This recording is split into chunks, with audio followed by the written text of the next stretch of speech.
The phone rang, slicing through the silence of my modest living room. I, Emily Townsend, a 38-year-old working mother, never expected that call to shatter the life I knew. Emily, I'm leaving you.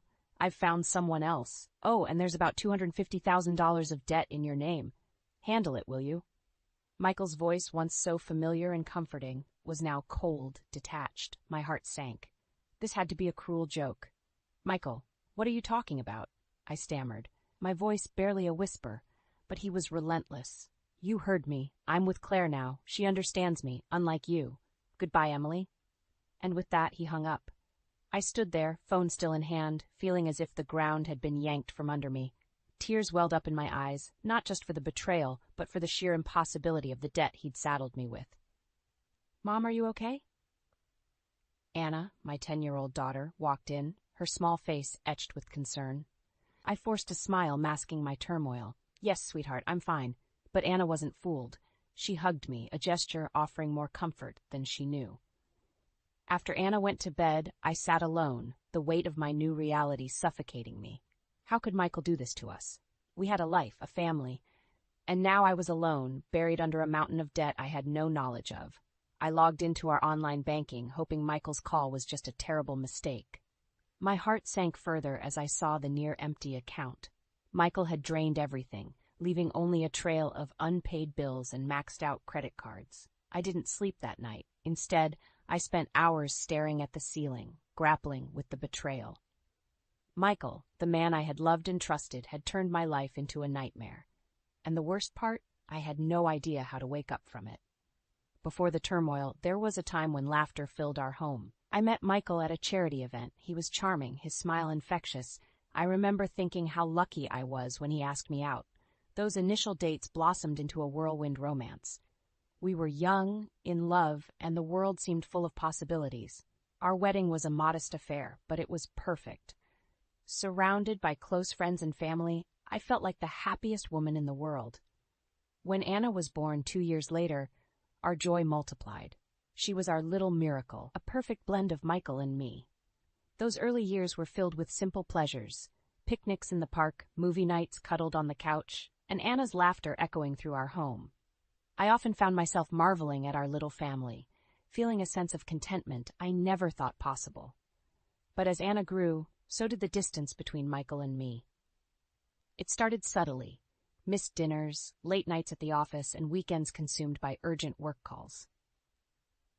I tried to bridge the gap, arranging date nights and family outings, but Michael always had an excuse. Then came the job losses. Michael's excuses grew thin as he hopped from one job to another. With each new position, his demeanor darkened. The loving man I married was slowly replaced by a stranger, one who snapped at the slightest provocation and withdrew into himself. I remember one evening trying to discuss his job situation. His response still echoes in my mind. What do you know about pressure, Emily? You just sit at home taking care of Anna. You don't understand what it's like in the real world. His words stung. I had given up my career to support his, to be there for Anna. Didn't that count for something? As Michael's behavior became increasingly erratic, I returned to the workforce. It wasn't just for financial stability. It was to fill the growing void in my heart. I missed the connection we once had, the sense that we were a team. Looking back, those signs were there, warning me of the storm that was about to hit. I just chose to ignore them, clinging to the memory of the man I fell in love with, hoping he would return. The unraveling of our life began with whispers of doubt and ended in a cacophony of betrayal.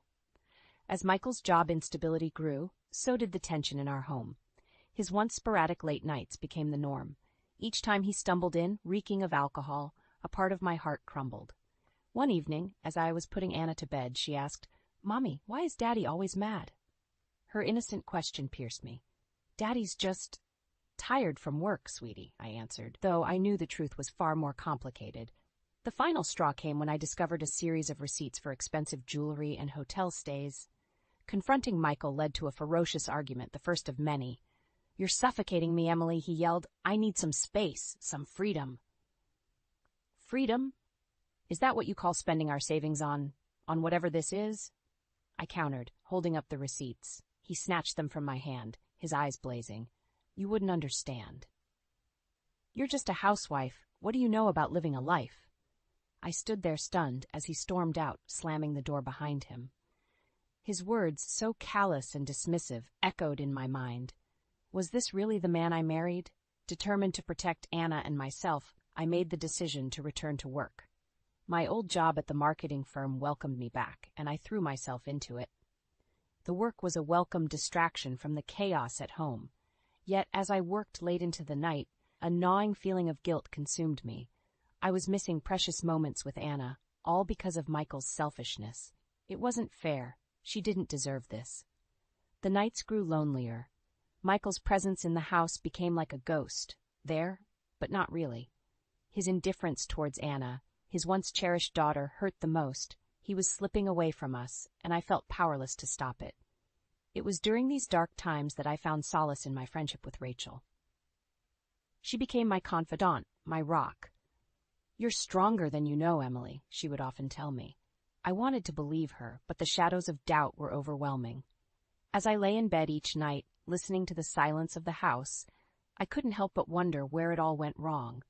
When did the love and laughter turn into resentment and distance? The answers eluded me, much like the remnants of the happy life we once shared. Life, as I knew it, had become a juggling act. Balancing work, motherhood, and a crumbling marriage left me perpetually exhausted. Each day was a struggle to maintain a semblance of normalcy for Anna, who remained my beacon of hope. One evening, after a particularly grueling day at work, I found Anna sitting at the kitchen table, her homework spread out in front of her. "Mom, can you help me with this?" she asked, pointing to a math problem. I sat down, the fatigue of the day weighing heavily on me. "Of course, honey," I replied, but my mind was elsewhere, tangled in a web of bills, work deadlines, and the latest argument with Michael. As we worked through the problem, my phone buzzed. It was Rachel. "Emily, are you okay? You sounded off at work today." I sighed, pinching the bridge of my nose. "I'm just tired, Rachel. Tired of everything." Anna looked up at me, her eyes filled with concern. "Mom, you're working too hard. Can't Daddy help?" Her question was like a dagger to my heart.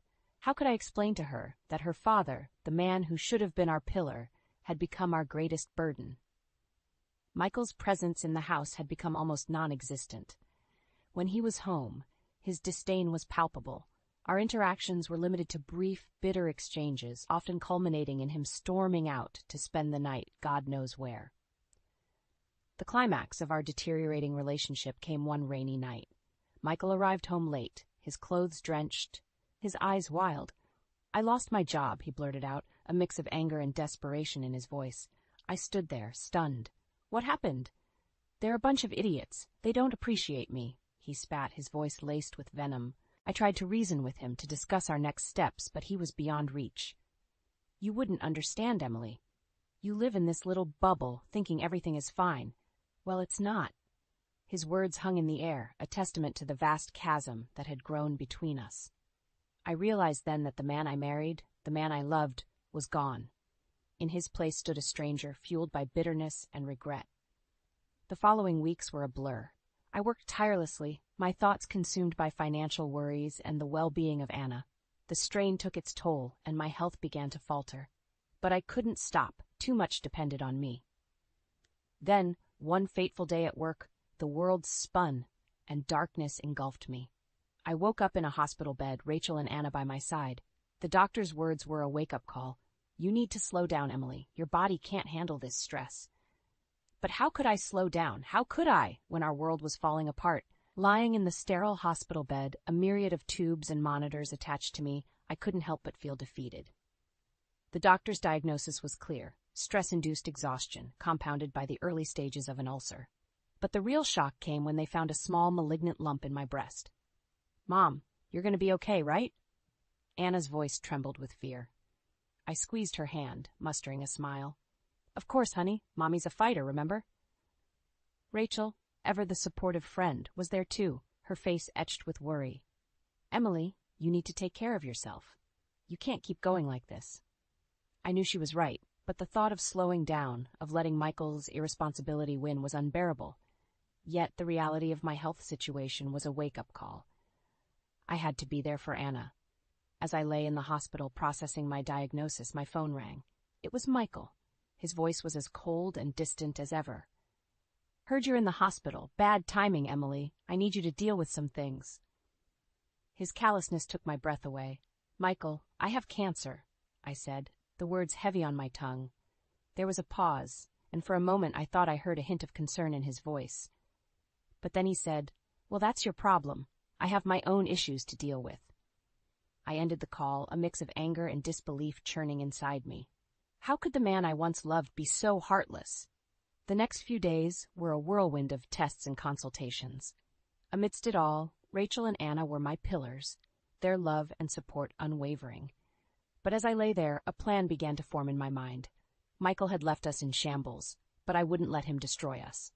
It was time for him to face the consequences of his actions.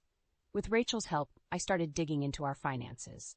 The more I uncovered, the angrier I became. Michael had not only amassed a huge debt in my name, but had also been siphoning money from Anna's college fund. The final straw came when I discovered he'd taken out a second mortgage on our house without my knowledge. The depth of his deceit knew no bounds. "Rachel, we need to do something," I said, a newfound determination in my voice. Rachel nodded, her eyes fierce. "Don't worry, Emily. We'll make him pay for this. He won't get away with it." As I lay there, recovering, I knew one thing for sure. Michael had underestimated me. He thought he could break me, leave me to pick up the pieces of his mess. But he was wrong. I was going to fight back. Not just for me, but for Anna.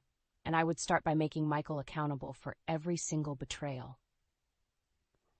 The day I left the hospital marked the beginning of a new chapter.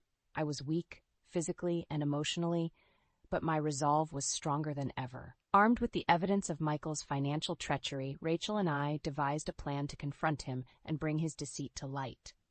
Rachel had been doing some digging of her own. "Emily, you won't believe this. Michael's working at a tech startup now, and guess what? It's in the same building as my office." This was our chance. We decided to confront him there, in a public place where he couldn't avoid us. I wanted to see the look on his face when he realized he couldn't escape the consequences of his actions. The next day, with Anna safely at a friend's house, Rachel and I headed to Michael's workplace. My heart pounded as we entered the building. We found him in the lobby, chatting and laughing with a younger woman. The sight of him, so carefree, ignited a fire in me. "Michael," I called out, my voice steady despite the turmoil inside. He turned, his smile faltering as he saw me. The woman beside him, presumably Claire, looked on, puzzled. "What are you doing here, Emily?" Michael's voice was a mix of annoyance and surprise. I stepped forward, Rachel by my side.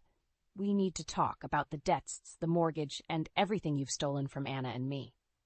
Michael glanced around nervously, aware of the curious eyes on us. "Not here, Emily. This isn't the place." "No, Michael, you don't get to decide that anymore," I said firmly. "You've left me with a mountain of debt, and I have cancer because of the stress you've caused. It's time you faced up to what you've done." Claire's eyes widened in shock. "Cancer? Michael, what is she talking about?" Michael's facade crumbled. He tried to usher Claire away, but she resisted. "No, I want to know what's going on. What debt?" I looked Claire in the eyes. "He's been using my name to take out loans, max out credit cards, even drained our daughter's college fund." Claire turned to Michael, betrayal etched on her face. "Is that true, Michael?" He had no words, just stood there, trapped in the web of his own lies. It was a small victory, but seeing him exposed for who he truly was in front of Claire and his colleagues gave me a sense of justice. As Rachel and I left the building, I felt a weight lift off my shoulders. The road ahead was still daunting, but for the first time in a long time, I felt like I had the upper hand. Michael would no longer control our lives. It was time for him to pay for his actions, and I was just getting started. After the confrontation, our next step was legal action. Rachel, ever the resourceful one, connected me with a sharp, no-nonsense lawyer, Diane. She was a force to be reckoned with, and exactly what I needed. Diane pored over the documents I had gathered. "We have a strong case," she assured me. "Not only can we sue for the debts he incurred in your name, but we can also go after him for fraud and emotional distress." The idea of taking Michael to court was daunting, but it was necessary. He had to be held accountable. Meanwhile, Rachel kept an eye on Michael's movements. "He's unraveling, Emily." Claire left him, and it looks like his job is on the line, too. Good, I thought. He was finally feeling the weight of his actions. The day of the court hearing arrived. Michael was there, looking deflated, a far cry from the confident man he once was. As the proceedings began, it became clear that the evidence against him was overwhelming. Michael's lawyer tried to paint him as a man who had simply made some financial missteps, but Diane tore through their arguments. She presented the evidence of his fraudulent activities, his draining of Anna's college fund, and the impact of his actions on my health. The judge was sympathetic to our case. "Mr. Townsend, your actions have caused significant harm to your family. It's clear you acted with deceit and selfishness." The courtroom was silent as the judge delivered the verdict. Michael was found liable for the debts and ordered to pay restitution. Additionally, he would face criminal charges for his fraudulent activities. As we left the courtroom, Michael tried to approach me. "Emily, I'm sorry." I looked at him, feeling a sense of closure. "Your apologies mean nothing now, Michael. You're going to face the consequences of what you've done." Walking out of that courtroom, I felt a sense of empowerment. It wasn't just about the legal victory. It was about standing up to the man who had tried to break me. I had fought back and won. The battle was over, but the war was not. There were still challenges ahead: my health, rebuilding my life, ensuring Anna's future. But I faced them with a newfound strength. Michael Townsend would no longer cast a shadow over our lives. It was time for Anna and me to step into the light. The aftermath of the trial marked the beginning of a new life for Anna and me. The victory in court was more than just a legal triumph. It was a reclaiming of our dignity and strength. Yet, the true battle lay in rebuilding our lives from the ruins Michael had left behind. I returned to work with a renewed focus, determined to provide a stable and loving home for Anna. She was flourishing in school, her resilience a constant source of pride for me. We had weathered the storm together, and our bond had only grown stronger. Rachel was a regular visitor, always bringing warmth and laughter into our home. "You know, Emily, you're an inspiration," she said to me one evening as we sat in my living room, a sense of peace finally settling around us. I smiled, looking over at Anna, who was engrossed in a book. "I had a good teacher," I replied, my eyes meeting Rachel's. We had been through so much, but her friendship had been a guiding light through the darkest times. As for Michael, his downfall was swift. The loss of his job and reputation, coupled with the legal repercussions, had taken their toll. He tried to reach out a few times, perhaps seeking forgiveness or pity, but I had closed that chapter of my life. I was no longer the woman he had left in shambles. I was stronger, wiser, and free from his toxic presence. The journey wasn't easy. There were moments of doubt and fear, but each step forward was a testament to our resilience. Anna and I had not just survived. We had thrived. One evening, as I tucked Anna into bed, she looked up at me with those big, bright eyes. "Mom, we're going to be okay, right?" I nodded, brushing a strand of hair from her face. "Yes, sweetheart, we're going to be more than okay. We have each other, and that's all we need." As I turned off the light and left her room, I felt a sense of contentment. Our future was uncertain, but it was ours to shape. The scars of the past would always be there, but they no longer defined us. In the quiet of the night, I sat by the window, gazing at the stars. Life had thrown us into turmoil, but we had emerged stronger. We had faced our challenges head-on and reclaimed our lives. This was our new dawn, a time of healing and hope. And as I looked up at the night sky, I knew that no matter what lay ahead, Anna and I would face it together, with courage, love, and an unbreakable spirit.